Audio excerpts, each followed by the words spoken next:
13 अगस्त 2025 हरियाणा के भिवानी जिले में खेतों के बीच एक लड़की की लाश मिली, जिसका चेहरा देखकर किसी की भी रूह कांप जाए।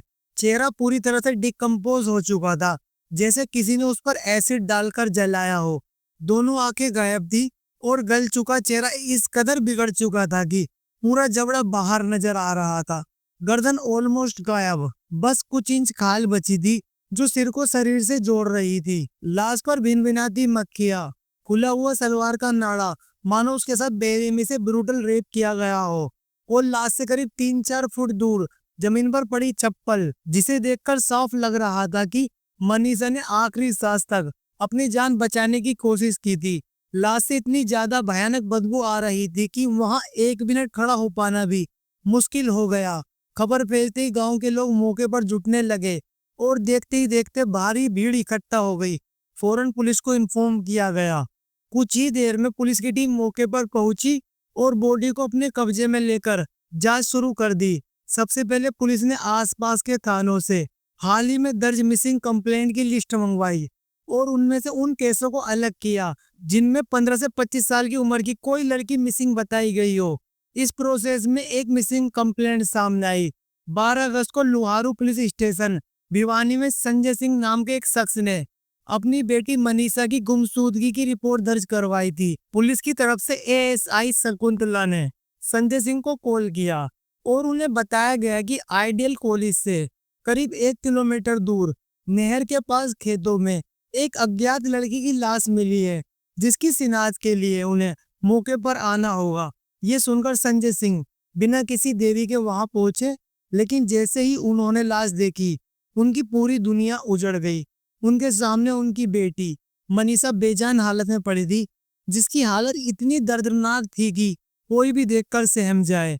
पुलिस ने एरिया को सील किया, सावधानी से बॉडी को उठाया गया और पोस्टमार्टम के लिए भिवानी सिविल हॉस्पिटल भेज दिया गया। ये केस सिर्फ एक हत्या की कहानी नहीं है, ये एक ऐसी सच की परतें खोलता है जिसे दबाने के लिए सिस्टम दिन रात मेहनत कर रहा है। मेरी आपसे सिर्फ एक गुजारिश है, इस वीडियो को जितना हो सके शेयर कीजिए, क्योंकि जब सच ज्यादा लोगों तक पहुंचता है तभी इंसाफ की लड़ाई मजबूत होती है। 11 अगस्त 2025 सुबह के करीब 8 बजे हर रोज की तरह मनीषा अपने घर से किड्स केयर प्ले स्कूल के लिए निकली, जहां वो बतौर टीचर बच्चों को पढ़ाती थी। उस रोज भी सब कुछ बिल्कुल नॉर्मल था। स्कूल पहुंची, बच्चों को पढ़ाया और जब छुट्टी का समय हुआ तो बाकी दिनों की तरह सीधे घर जाने की जगह वो पास के नर्सिंग कॉलेज चले गई, क्योंकि उसका सपना था नर्सिंग की पढ़ाई करना। और इसी सिलसिले में वो एडमिशन फॉर्म लेने गई थी। लेकिन उस कॉलेज से निकलने के बाद मनीषा घर नहीं लौटी। दिन धीरे धीरे ढलने लगा और घर वालों को चिंता होने लगी। शुरुआत में सबको यही लगा कि शायद कोई काम अटक गया होगा या कॉलेज में कुछ देर हो गई होगी। समय बीतता गया, लेकिन मनीषा का कोई अता पता नहीं था। परिवार की बेचैनी बढ़ी तो उन्होंने उसी स्कूल के बस ड्राइवर के पास पहुंचे, क्योंकि मनीषा रोज उसी बस में जाया करती थी। बस ड्राइवर ने परिवार को बताया कि स्कूल के बाद मनीषा नर्सिंग कॉलेज में फॉर्म लेने गई थी, शायद इसी वजह से उसे देर हो गई होगी। ये सुनकर परिवार थोड़ा तसल्ली लेकर घर लौट गया। सोचा कि बेटी थोड़ी देर में घर पहुंच जाएगी, लेकिन घड़ी की सुइयां आगे बढ़ती रही। दोपहर से शाम बदल गई और शाम ढलते ढलते चिंता अब डर में बदलने लगी। करीब शाम 6 बजे मनीषा के पिता संजय सिंह के पास उनकी बेटी की कॉल आई। ये कॉल लगभग 10 सेकंड तक चली, पर हैरानी की बात तो ये थी कि कॉल पर मनीषा की कोई आवाज नहीं थी। लेकिन तभी कॉल अचानक कट हो गया और जब दोबारा कॉल बैक किया गया तो फोन स्विच ऑफ आ रहा था। उस पर परिवार को समझ आ गया कि बात सिर्फ लेट होने की नहीं है, उनकी बेटी किसी बड़ी मुसीबत में है। बिना वक्त गवाए संजय सिंह ने तुरंत लुहारू से बस पकड़कर सिंगनीय के आइडियल इंटरनेशनल कॉलेज पहुंचे, जहां से मनीषा नर्सिंग फॉर्म लेने गई थी। कॉलेज पहुंचते ही संजय रिसेप्शन पर पहुंचे, लेकिन वहां भी जवाब वही था, ऐसी कोई लड़की यहाँ नहीं आई। अब संजय ने उनसे सीसीटीवी फुटेज दिखाने की गुजारिश की, मगर कॉलेज स्टाफ ने फुटेज दिखाने से साफ मना कर दिया। थक हार कर संजय ने तुरंत 112 डायल कर पुलिस को इन्फॉर्म किया और जब वो पुलिस के साथ दोबारा कॉलेज पहुंचे तो उन्होंने एक अजीब बात नोटिस की। रिसेप्शन में बैठे तीनों लोगों ने शराब पी रखी थी। पुलिस की मौजूदगी के बावजूद भी कॉलेज स्टाफ ने सीसीटीवी फुटेज दिखाने से साफ मना कर दिया। उनका कहना था, बिना कंप्लेंट दर्ज किए हम सीसीटीवी फुटेज नहीं दिखा सकते। ये सुनकर संजय और उनका चाचा जी सीधे लोहारू पुलिस स्टेशन पहुंचे। वहां जाकर उन्होंने मनीषा की गुमशुदगी की रिपोर्ट लिखवाने की कोशिश की, लेकिन पुलिस ने उनकी एक भी नहीं सुनी, बल्कि उन्हें टालते हुए कहा गया, अरे आ जाएगी, यहीं कहीं घूम रही होगी या फिर किसी लड़के के साथ भाग गई होगी, कुछ दिन बाद खुद लौट आएगी। अपनी बेटी के बारे में ये बातें सुनना किसी भी पिता के लिए मर जाने जैसा था। संजय ने बहुत गिड़गिड़ाकर हाथ जोड़कर पुलिस से मदद मांगी, लेकिन पुलिस वालों ने उसकी एक ना सुनी। मजबूर और टूटा हुआ बाप भारी कदमों के साथ घर लौट आया। अगली सुबह 12 अगस्त 2025 संजय सिंह दोबारा लोहारू पुलिस स्टेशन पहुंचे। पूरा दिन पुलिस सिर्फ बहाने बनाती रही और आखिरकार शाम 5:30 बजे एएसआई शकुंतला ने उसकी शिकायत दर्ज की, लेकिन इसके बाद भी ना तो कोई ठोस कार्रवाई की गई, न ही मनीषा की तलाश शुरू हुई। पुलिस का रवैया ऐसा था मानो उन्होंने कोई गंभीर मिसिंग कंप्लेंट नहीं, बल्कि किसी स्कूल के बच्चे का एप्लीकेशन लेटर लिखा हो। यहाँ तक कि पुलिस ने मनीषा का मोबाइल नंबर ट्रेस करने की जरूरत तक नहीं समझी। सिर्फ कागज पर रिपोर्ट लिखकर मामला वहीं ठंडे बिस्तर में डाल दिया गया। और फिर 13 अगस्त की सुबह वो दिन आया जिसने पूरे परिवार की दुनिया उजाड़ दी। मनीषा की लाश खेतों में पड़ी मिली। बॉडी को कब्जे में लेकर पोस्टमार्टम के लिए भिवानी सिविल हॉस्पिटल भेजा गया। 14 अगस्त को जब भिवानी सिविल हॉस्पिटल से मनीषा की पोस्टमार्टम रिपोर्ट सामने आई, तो इस सच के लिए ना तो उसका पूरा परिवार तैयार था और ना ही हरियाणा। ये रिपोर्ट इतनी चौंका देने वाली थी कि इसने पूरी केस की तस्वीर ही बदल कर रख दी। रिपोर्ट के मुताबिक मनीषा किडनी और इंटेस्टाइन में पाया गया ऑर्गोनोफोरफोरस, एक ऐसा केमिकल जो ज्यादातर इंसेक्टिसाइड यानी कीटनाशक में इस्तेमाल होता है। डॉक्टरों ने साफ लिखा कि मनीषा की मौत जहर खाने से हुई है। और सबसे चौंकाने वाली बात ये थी कि रिपोर्ट में रेप एंगल को पूरी तरह से खारिज कर दिया गया, क्योंकि ना तो मनीषा के कपड़ों पर और ना ही उसके शरीर पर कहीं भी सीमेन के अंश मिला। इतना ही नहीं, रिपोर्ट में यह भी लिखा गया कि मनीषा के शरीर पर संघर्ष यानी स्ट्रगल के कोई निशान नहीं मिले। यानी रिपोर्ट के अनुसार ना तो मनीषा का मर्डर हुआ और ना ही उसके साथ रेप। लेकिन यहीं से सवाल खड़े होने लगे, क्योंकि जिन्होंने भी मनीषा की लाश को देखा था उन्होंने साफ कहा था कि ये रिपोर्ट हकीकत से बिल्कुल मेल नहीं खाती। और पुलिस ने जब बॉडी पोस्टमार्टम के लिए भेजी थी तो शुरुआती कागजात में लिखा था कि गलत काम करने के बाद गला रेत कर की गई हत्या। फिर भी डॉक्टरों ने ना तो रेप एंगल पर ध्यान दिया और ना ही मर्डर एंगल पर। यहाँ तक कि रिपोर्ट में मनीषा की वजाइना पर किसी भी तरह की रेडनेस या स्क्रैचेस मार्क्स का जिक्र तक नहीं किया गया। यानी पोस्टमार्टम रिपोर्ट ने एक ऐसी तस्वीर पेश की जिस पर यकीन करना बेहद मुश्किल था। पोस्टमार्टम रिपोर्ट सामने आने के बाद हर तरफ अफरा तफरी मच गई। सिर्फ मनीषा का परिवार ही नहीं, बल्कि पूरा हरियाणा जस्टिस फॉर मनीषा की मांग को लेकर सड़कों पर उतर आया। आज जो मनीषा के साथ हुआ है कल हमारी बहनें हैं। अगर लड़कियां खत्म हो गई तो कल इसकी लव में भी आ जाएगी। गली गली शहर शहर प्रदर्शन होने लगे। इंटरनेट पर जस्टिस फॉर मनीषा लगातार ट्रेंड करने लगा। लोगों का गुस्सा पुलिस और प्रशासन के खिलाफ खुलकर फूट पड़ा। भीड़ का साफ कहना था सच को छुपाने की कोशिश हो रही है और पुलिस किसी बड़े खेल में शामिल है। अगर पुलिस ने शुरुआत से ही इस केस को गंभीरता से लिया होता तो शायद आज मनीषा जिंदा होती। परिवार और भीड़ का सिर्फ एक ही नारा गूंज रहा था, justice for Manisha, justice for Manisha, Manisha के हत्यारों को।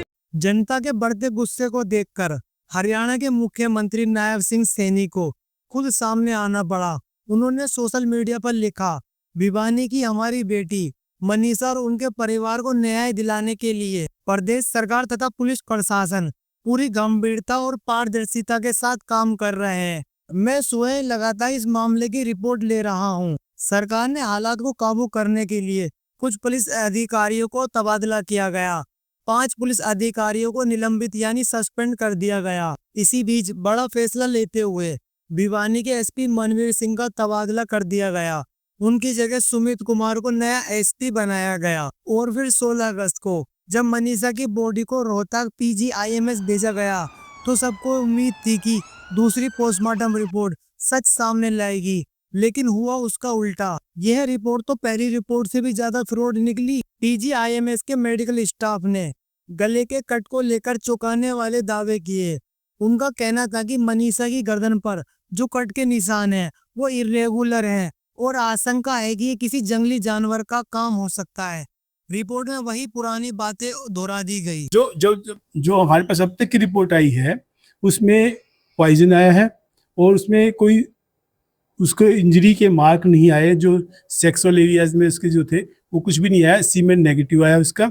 और हत्या की वजह इसे जंगली जानवरों का अटैक बताया गया। लेकिन यहाँ एक और सवाल उठता है, अगर किसी कुत्ते ने मनीषा पर हमला किया होता तो क्या वो सिर्फ गर्दन पर ही वार करता? कुत्ता तो सबसे पहले पैरों या शरीर के निचले हिस्से पर हमला करता, ना कि सिर्फ गर्दन पर जाकर वहां से खाना शुरू करता। और बॉडी से जुड़े सबसे बड़े सवाल यहीं से उठते हैं। भिवानी सिविल हॉस्पिटल की पोस्टमार्टम रिपोर्ट और रोहतक PGI की पोस्टमार्टम रिपोर्ट दोनों एक दूसरे से कॉन्ट्रडिक्ट करती हैं। भिवानी सिविल हॉस्पिटल की रिपोर्ट साफ लिखती है कि येलो सलवार फटी हुई थी और नाड़ा खुला हुआ था। साथ ही सलवार पर स्ट्रेंगल के क्लियर निशान मौजूद थे।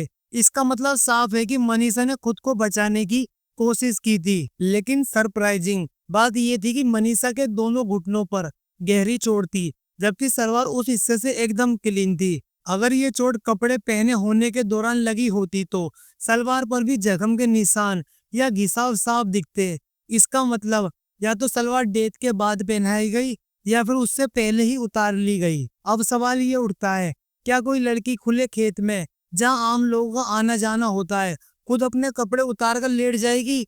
ये बिल्कुल भी नेचुरल सिचुएशन नहीं लगती, बल्कि ये उस तरफ इशारा करती है कि या तो सेक्सुअल असोल्ट हुआ या कम से कम उसको करने की कोशिश जरूर की गई। सरप्राइजिंगली सिर्फ सीमेन के न मिलने से रेप को ही डिनाई कर दिया गया, जबकि सुप्रीम कोर्ट बार बार साफ कर चुका है कि non presence of semen is immaterial, यानी केवल सीमन की मौजूदगी या गैर मौजूदगी से रेप को साबित या खारिज नहीं किया जा सकता। अब अगर जहर की थ्योरी को देखें तो क्राइम सीन से जहर की बोतल, रेपर, पैकेट कुछ तो मिलना चाहिए था, लेकिन वहां से ऐसा कुछ भी बरामद नहीं हुआ। और सबसे जरूरी, अगर किसी ने जहर खाया होता तो पोस्ट कंसन साइन जैसे डायरिया, उल्टी, मुंह से झाग उसके कपड़ों पर जरूर मिलते, लेकिन रिपोर्ट में ऐसा कोई जिक्र नहीं। क्राइम सीन से शराब की बोतल और टायर के निशान मिले थे, पर अफसोस उनका कभी फोरेंसिक टेस्ट ही नहीं कराया गया। इतना ही नहीं, भिवानी हॉस्पिटल से बॉडी PGI भेजते वक्त बॉडी को प्लास्टिक में रेप करके कपड़े उतारकर पूरी तरह वॉश कर दिया गया था। लेकिन PGI की रिपोर्ट में लिखा गया कि बॉडी पर मिट्टी और बालों में घास पत्तियां चिपकी हुई थी। अब सवाल उठता है, जब बॉडी को वॉश करके भेजा गया था तो PGI की रिपोर्ट में मिट्टी और पत्तियां कहां से आ गई? पहली पोस्टमार्टम मनीषा के कपड़े बाकायदा एग्जामिन किए गए थे और फिर उन्हें सील करके पुलिस को फोरेंसिक जांच के लिए सौंप दिया गया था। लेकिन रोहतक PGIMS में हुई दूसरी पोस्टमार्टम रिपोर्ट के दौरान ना तो उन कपड़ों को मंगवाया गया और ना ही किसी तरह की जांच की गई। यानी केस की सबसे अहम कड़ी, विक्टिम के कपड़े जिनसे सच निकल सकता था, उन्हें पूरी तरह इग्नोर कर दिया गया। ये सब पॉइंट साफ इशारा करते हैं कि या तो रोहतक PGI की रिपोर्ट जानबूझकर मैनिपुलेट की गई या फिर इतनी जल्दबाजी में लिखी गई कि बेसिक क्रॉस वेरिफिकेशन तक नहीं हुआ। और कहीं ये भी तो नहीं कि जनता के गुस्से को शांत करने के लिए सिर्फ नाम मात्र दूसरा पोस्टमार्टम करा दिया गया, ताकि दिखाया जा सके कि देखो आपकी मांग पर निष्पक्ष जांच हो रही है। इन विरोधाभासी रिपोर्ट से परिवार का गुस्सा और बढ़ गया। घर वालों ने साफ कह दिया कि जब तक असली कातिल नहीं पकड़े जाएंगे तब तक मनीषा का अंतिम संस्कार नहीं होगा। 18 अगस्त को पुलिस ने अचानक दावा किया कि उन्होंने मनीषा का लिखा हुआ एक सुसाइड नोट मिला है। पुलिस ने सुसाइड नोट को मनीषा की हैंड राइटिंग साबित करने के लिए फोरेंसिक एक्सपर्ट के पास भेजा और फोरेंसिक टीम ने भी हैंड राइटिंग मैच करने की पुष्टि की। लेकिन अब सवाल यही था, बॉडी मिलने के 5 दिन बाद ये नोट पुलिस के पास कैसे आया? अगर ये नोट पहले से मौजूद था तो इतने दिनों तक क्यों छुपाया गया? और जो सबसे शक पैदा करने वाली बात थी, मनीषा ने जिस सुसाइड नोट को लिखा था उसमें हाथ की लकीरें और अक्षर बिल्कुल परफेक्ट थे, लेकिन असल में किसी भी गंभीर इमोशनल क्राइसिस या तनाव की स्थिति में इंसान की हैंड राइटिंग इतनी सटीक और परफेक्ट नहीं होती। धीरे धीरे सभी जनता और मनीषा के परिवार को लगने लगा कि ये मामला सिर्फ एक सुसाइड या एक हादसा नहीं है, बल्कि एक ऐसा बड़ा कवर अप है, क्योंकि पुलिस ने वास्तव में जांच के नाम पर कुछ भी नहीं किया। ना तो समय रहते कॉलेज की सीसीटीवी फुटेज निकलवाई गई और ना ही मनीषा के कॉल रिकॉर्ड या लास्ट एक्टिव लोकेशन को चेक किया गया, जो किसी भी इन्वेस्टिगेशन का सबसे बेसिक स्टेप होता है। यह साफ था कि अगर मोबाइल पुलिस ढूंढ लेती तो शायद असली राज बाहर आ जाते। बॉडी कंडीशन देखकर यह भी स्पष्ट था कि मनीषा की गर्दन और ऊपर के हिस्से को जानबूझकर बुरी तरह डैमेज किया गया था। सिर्फ गर्दन से ही ये पता चल सकता था कि मर्डर गला घोंटकर हुआ है, लेकिन पुलिस और कुछ डॉक्टरों का कहना था कि ये सब किसी जानवर का काम हो सकता है। और इसी बीच धरने और शांतिपूर्वक प्रदर्शन अचानक गुस्से का रूप लेने लगे।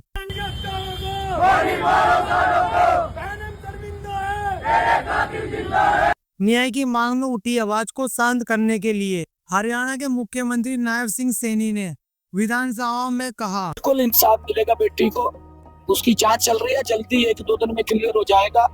लेकिन जनता का सवाल अब भी वही था, क्या सच में न्याय मिलेगा या भी सिस्टम की लीपापोती में वक्त बर्बाद किया जा रहा है। लक्ष्मण गांव में अनिश्चितकालीन धरना शुरू कर दिया। उनकी मांग साफ थी कि तीसरा पोस्टमार्टम एम्स दिल्ली में हो और ये केस सीबीआई को सौंपा जाए। बढ़ती हिंसा को देख परिवार की दोनों मांगे मान ली गई। सुबह 10 बजे के आसपास आईपीएस प्रतीक अग्रवाल की अगुवाई में मनीषा का शव भारी सुरक्षा के बीच एम्स दिल्ली भेजा गया।